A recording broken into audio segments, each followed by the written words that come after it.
நம பார்வதி பதையே ஹர ஹர மகாதேவா. தெய்வத்தின் குரல் 2ஆம் பாகம் 228ஆம் பகுதி விவாகம். மடத்தில் செய்துள்ள ஏற்பாடு. 7-8 வயசில் கல்யாணம் பண்ண முடியாவிட்டாலும் சட்டம் அனுமதிக்கிற வயசு வந்தவுடனேயாவது கல்யாணத்தை பண்ணிவிட வேண்டும் என்பதற்காக கன்னிகாதான ட்ரஸ்ட் என்ற ஒன்றை ஆரம்பித்திருக்கிறோம். ஏழையான பெண் குழந்தைகளுக்கு பணம் இல்லாததால் கல்யாணம் நடக்கவில்லை என்று இருக்கக்கூடாது என்ற உத்தேசத்தோடு இந்த ட்ரஸ்டிலிருந்து வசதியில்லாதவர்களுக்கு பரம சிக்கனமாக செலவுக்கு பணம் கொடுத்து கல்யாணம் பண்ணி வைக்கிறோம். இதற்கு உபகாரம் பண்ணுவது பெரிய புண்ணியம். நம்முடைய தர்மத்திற்கு சேவை செய்கிற பாக்கியத்தை இது தரும். மற்ற ஜாதிகள் பிராமணர்களைப் போல இத்தனை கிரிசை கெட்டு போகவில்லை.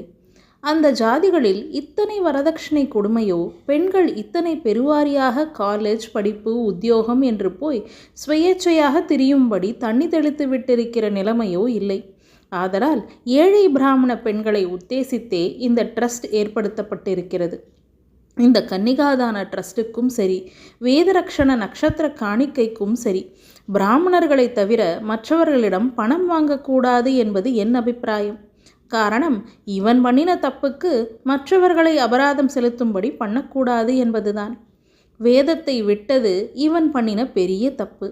சட்டத்துக்கு உட்பட்டு கூட அதன்படியான மினிமம் வயசிலும் பெண்களுக்கு கல்யாணம் பண்ணாமல் விட்டிருப்பது அதே மாதிரி அல்லது அதைவிட பெரிய தப்பு.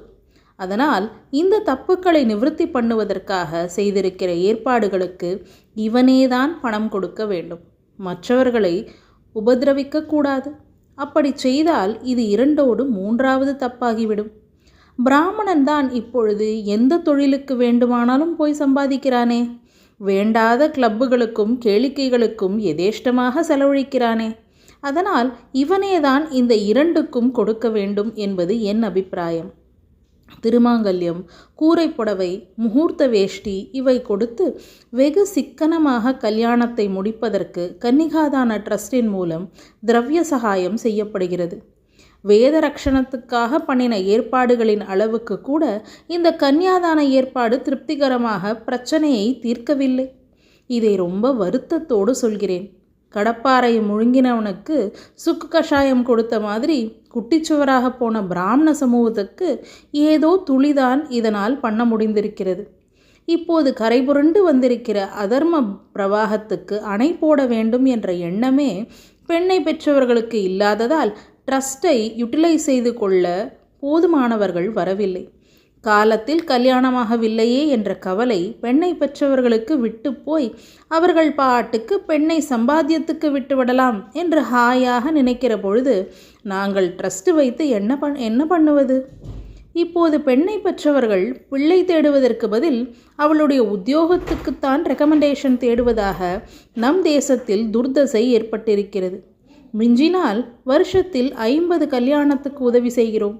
ஒரு வருஷத்தில் 5000 பெண்கள் வேலைக்கு போகிறார்கள். அதே போல 10 மடங்கு பெண்கள் உத்தியோகம் தேடி அலைகிறார்கள் என்றால் நாங்கள் சொல்கிற வயசில் கல்யாணம் பண்ணிக்கொள்ள 50 பேர் தான் கிடைக்கிறார்கள். இந்த ட்ரஸ்டை வைத்தது ஏதோ என் டியூட்டி. நான் ஃபெயிலாகவில்லை என்று என்னை நானே சமாதானப்படுத்தி கொள்ளத்தான் கொஞ்சம் பிரயோஜனப்படுகிறது.